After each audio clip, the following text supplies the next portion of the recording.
Vamos a resolver el primer problema del trabajo del tema 9, de máquinas eléctricas rotativas de corriente alterna. Nos especifican que tenemos un motor asíncrono trifásico de 50 Hz, frecuencia de trabajo, con 8 polos, ¿vale? Y que tiene un deslizamiento del 4% a plena carga, ¿vale? Y nos solicitan en el apartado A y en el B, que lo vamos a resolver juntos, la velocidad del rotor y la velocidad del campo magnético. Recordamos que las máquinas asíncronas, los motores asíncronos, ¿vale? El campo magnético es un campo magnético giratorio, que tenemos las tres espiras, las tres bobinas quietas, ¿de acuerdo? Pero se crea al final, por el efecto de los tres campos magnéticos alternos, se crea un efecto de un campo magnético constante giratorio, ¿vale? Entonces nos está pidiendo la velocidad de ese campo magnético giratorio. Y sabemos que luego el rotor no va a ir a esa velocidad, no va a intentar seguir ese campo magnético, porque si lo siguiera no habría variación de flujo, con lo cual inmediatamente se pararía. Siempre tiene que ir un poquito por detrás para necesitar esa fuerza para seguir, ¿vale? Entonces nos está dando el deslizamiento, ¿vale? Necesitamos saber lo primero la velocidad síncrona, o sea, el campo magnético del estator, ¿de acuerdo? Ese que gira, aunque aquí lo pone en el apartado B. Para saber eso, la velocidad síncrona, ¿vale? La fórmula sería 60 por la frecuencia partido por el número de pares de polos, ¿vale? La frecuencia son 50 Hz, siempre tenemos nosotros ese valor aquí, 50 Hz, y aquí en el número de pares de polos me dan 8 polos, pero los polos siempre van de 2 en 2, ¿de acuerdo? Norte-sur, con lo cual ahí es que tendríamos 4 pares de polos. Por eso lo pongo aquí como, ¿vale? No es 8, sino 4. Si hacemos esta operación, que sea siempre 3000, es dividir 3000 por el número de pares de polos, ¿vale? Me da que va a una velocidad de 750 revoluciones por minuto, pero es el campo magnético.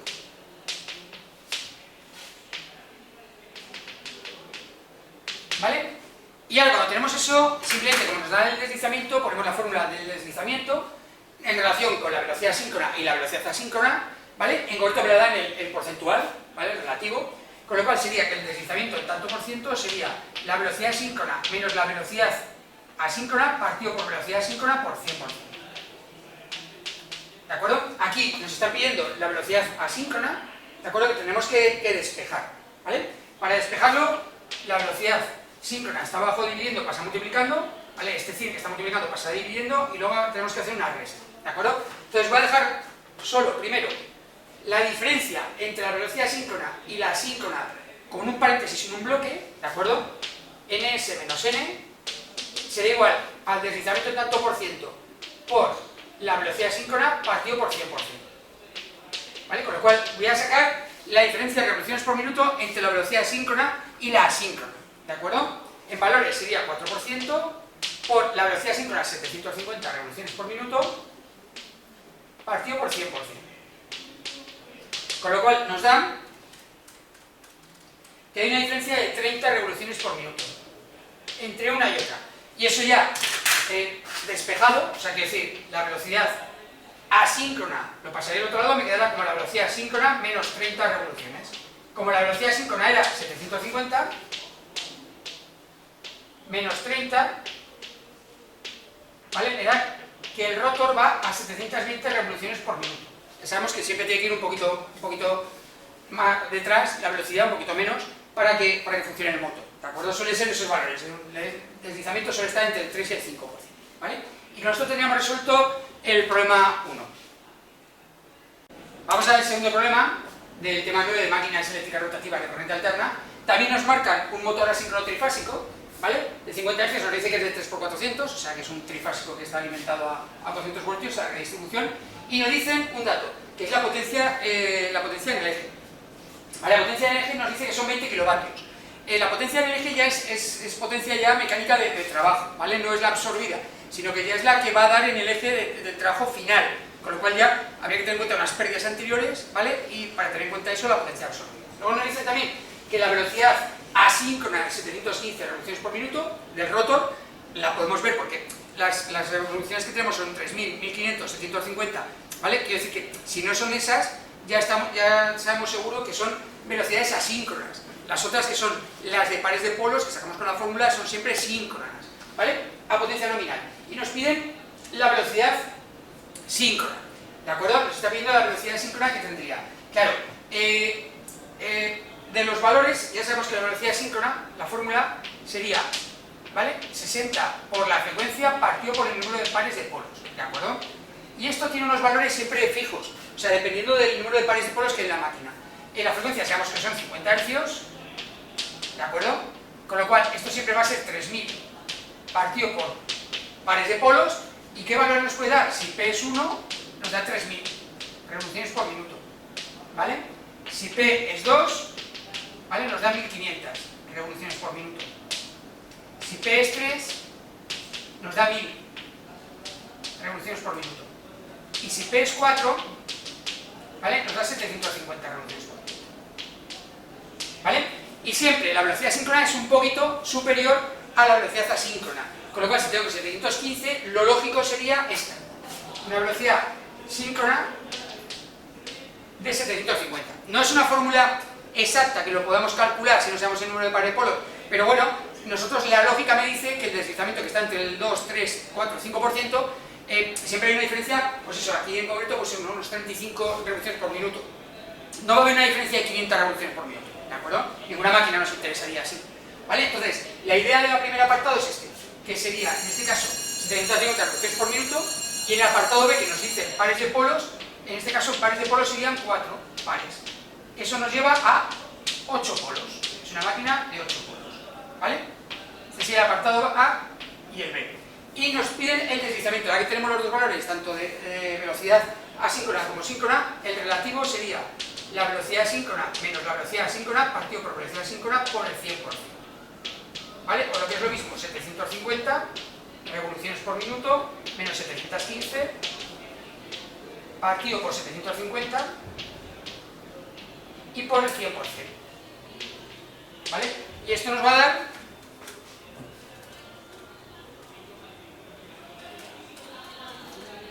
un 4,66% de deslizamiento. ¿Vale? Y con esto habíamos acabado el problema 2. Vale, vamos a resolver el tercer problema, que nos habla de un motor de inducción. Es lo mismo decir motor de inducción, motor asíncrono trifásico, ¿vale? Se le llama de la misma manera, ¿vale? 3x400, 50 Hz, que nos dice que tiene una potencia en el eje de 7 kilovatios. Recuerdo, esta potencia mecánica de eje ya, ¿vale? No la que absorbe el motor, ahora lo dibujaremos. Tiene una velocidad asíncrona de 1440 revoluciones por minuto y tiene un rendimiento del 85% con un coseno de phi de 0,8. Y lo primero que nos piden es el número de pares de polos que tiene. Ya lo hemos visto en el ejercicio anterior, ¿de acuerdo? El número de pares de polos son un número siempre fijo, 1, 2, 3, 4, y dentro de la fórmula de la velocidad síncrona. Recordamos, 60 por la frecuencia partido por el número de pares de polos. Lo que es lo mismo, 3000 partido por pares de polos. Y esto nos da unos valores siempre fijos. Para P1 nos da una velocidad síncrona de 3000. ¿Vale? Para P2 me da una velocidad síncrona de 1500. Y aquí es donde vemos que tiene que ser una velocidad que está por encima, un poquito por encima de la asíncrona. En este caso me dice 1440, ahí hay 1500, pues lógico sería que el número de pares de polos fuera 2.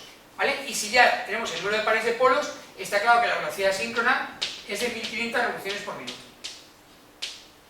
¿Vale? Resolvemos ya en conjunto esos dos apartados. Y ahora nos pide el tercero, el deslizamiento. Muy sencillo, ya tenemos todas las velocidades. Deslizamiento relativo en tanto por ciento será ns menos n partido por ns por el 100%. ns recordamos que es la síncrona y la n la asíncrona. O sea, 1500 revoluciones por minuto menos 1440, que es la que va al rotor, partido por 1500 y por el 100%.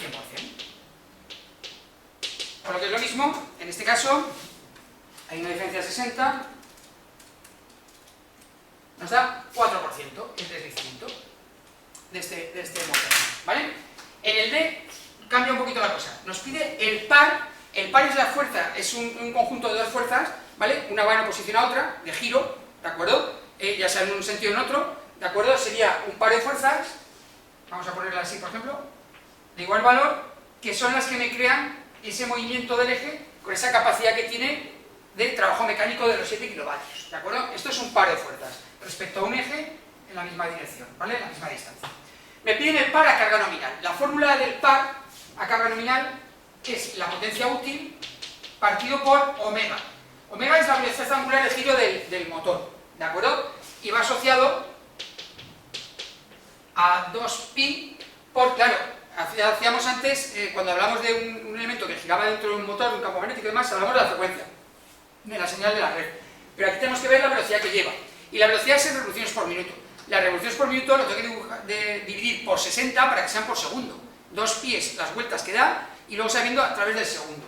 Y la del eje es estos 1440, no es la síncrona, no es la del campo magnético, sería 1440 revoluciones por minuto partido por 60, ¿de acuerdo?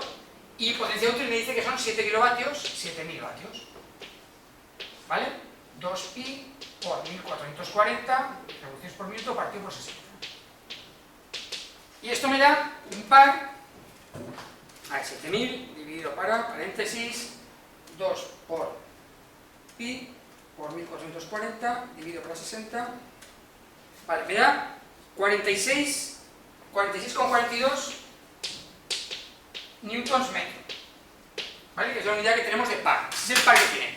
¿Es interesante este dato? Hombre, es interesante porque yo cuando voy a comprar un motor para hacer algo, tengo que saber el par resistivo, o sea, ¿qué le voy a conectar? ¿Vale? Es una máquina que taladra, que no sé qué tal, vale, pero ¿qué par resistivo va a tener? Vale, pues quiero un par resistivo de 40, ¿vale? Pues necesitaré comprar un motor que tenga un par de trabajo nominal mayor a esos 40, ¿de acuerdo? Este me da el dato de qué tipo de motor tengo que comprar. Esto al final es un motor más potente, menos potente, ¿de acuerdo? Este me daría la B. Y por último, que lo voy a borrar y voy a hacerlo arriba, es la intensidad que absorbe, porque eso me interesa para la sección de los cables, ¿de acuerdo? Y las protecciones de los cables. Sería el apartado D, ¿vale? La intensidad que absorbe va asociado a la potencia que absorbe de la red. Vale, a mí me dan la útil, pero me dan el rendimiento. Y ya sabemos que el rendimiento de una máquina eléctrica siempre es potencia útil partido por potencia absorbida por el 100%. ¿Vale? Me dan el rendimiento, me dan la potencia útil, tengo que despejar la potencia absorbida. ¿Vale? La potencia absorbida sería la potencia útil partido por rendimiento por el 100%. ¿Vale? Que son los 7000 vatios partido por rendimiento, que es 85%, ¿te parece? Sí, y por 100%. Con lo cual aquí sacaré la potencia que coge de la red.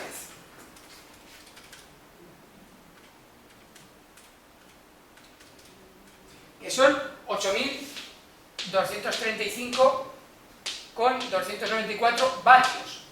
Lógicamente, el trabajo que puedo hacer en el eje es menor porque se pierde en los circuitos eléctricos, los circuitos magnéticos y se pierde también en rozamientos mecánicos, ¿de acuerdo? Y de ahora, como yo tengo la potencia absorbida trifásica, ¿vale? Sería raíz de 3 por tensión de línea por intensidad de línea por coseno de phi. Y de aquí despejo la intensidad de línea, que es lo mismo que la potencia absorbida partido por raíz de 3 por tensión de línea y por el coseno de phi.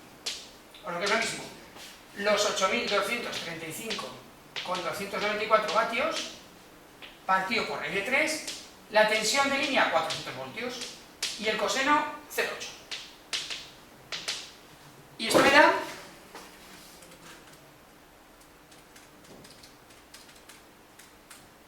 14,858 amperios de línea, ¿vale? Esto yo vendría en cada uno de los 3 cables que va, ¿vale? Yo tendría que colocar una sección que aguante 14,858 amperios de línea, ¿de acuerdo? Y eficaces, ¿vale? Para poner tanto la sección como la protección que voy a utilizar. Y con esto acabamos el problema 3. Vale, vamos a resolver el problema 4 del tema 9, máquinas eléctricas rotativas de corriente alterna. Vale, nos hablan de un motor trifásico de inducción de 3 por 230 voltios, nos está dando la tensión de línea de 230 voltios. Cuidado, por eso nos dan esa información. 50 Hz, que tiene una potencia en el eje útil de 35 kilovatios, que nos dice también que absorbe por línea, intensidad de línea, son 122 amperios y un rendimiento del 90%. Y luego nos habla de pérdidas dentro de la máquina. Las pérdidas en el hierro, 1500 vatios, las pérdidas en el cobre del estator, 1200, las pérdidas en el cobre del rotor, 800. Para entender estas pérdidas, estas potencias, dentro de un balance de potencias de la máquina, vamos a ver este esquema de balance de potencias, ¿vale? Va con unas flechas, como mayor cantidad a menor. Aquí empieza la izquierda con la potencia absorbida de la red, todo esto. Y luego todas las pérdidas las voy sacando como flechas en la parte inferior. Lo primero, yo alimento el motor y va hacia los bobinados del estator que crean el campo magnético giratorio, ¿vale? Y hay unas pérdidas en el cobre, porque es un bobinado, tiene una resistencia, con lo cual yo pierdo, ¿vale? En forma de calor. Pérdidas del cobre del estator. Luego, cuando ya he alimentado esos bobinados, se crea un campo magnético que pasa del estator al rotor, a través del entrehierro, el hueco que hay en medio, ¿vale? Pues hay unas pérdidas del campo magnético, que se llaman pérdidas en el hierro, ¿de acuerdo? En ese momento nos paramos. Cuando pasa la energía del estator al rotor por el entrehierro, definimos la potencia del entrehierro, que nos la van a pedir inicialmente también, ¿vale? Y a partir de ahí, cuando llega ese campo magnético giratorio al rotor, al bobinado del rotor, ¿vale? Generamos una fuerza electromotriz y una intensidad que circula por esos bobinados, con lo cual también tengo unas pérdidas del cobre del rotor, ¿de acuerdo? Y por último tengo unas pérdidas mecánicas. El rotor empieza a girar, ¿vale? Tiene unos cojinetes, hay un rozamiento, también tiene nuevamente un ventilador, con lo cual hay unas pérdidas mecánicas. Y cuando quito todas esas pérdidas, me quedaría la potencia útil del eje, ¿vale? Pues vamos a ir calculando paso a paso lo que tenemos. En el apartado A me piden la potencia absorbida. La potencia absorbida tenemos una fórmula trifásica, ¿vale? Que es potencia absorbida igual a raíz de 3 por tensión de línea por tesilínea por coseno, pero es que el coseno no lo tenemos, nos lo piden al final. Pues ¿dónde tengo que ir para conocer esas potencias? Al rendimiento. El rendimiento, ¿vale? Es potencia útil partido por potencia absorbida por el 100%. ¿Vale? Yo tengo la potencia útil, el andado y el rendimiento, con lo cual despejo la potencia absorbida como potencia útil partido por rendimiento por el 100%. Con lo cual me da que la potencia absorbida en este caso será la útil, que es 35.000 vatios, partido por 90% y por el 100%. Con lo cual nos da que la potencia absorbida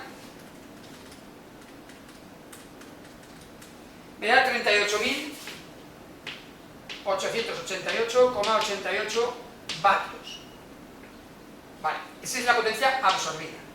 Vale, luego nos dice toda la potencia perdida, ¿de acuerdo? La potencia perdida, inicialmente la tenemos que sumar de todo lo que tenemos aquí, pero nos falta la potencia mecánica. Hasta que no sepamos la potencia mecánica, no la podemos conocer, ¿de acuerdo? ¿Cómo sería? Pues simplemente potencia absorbida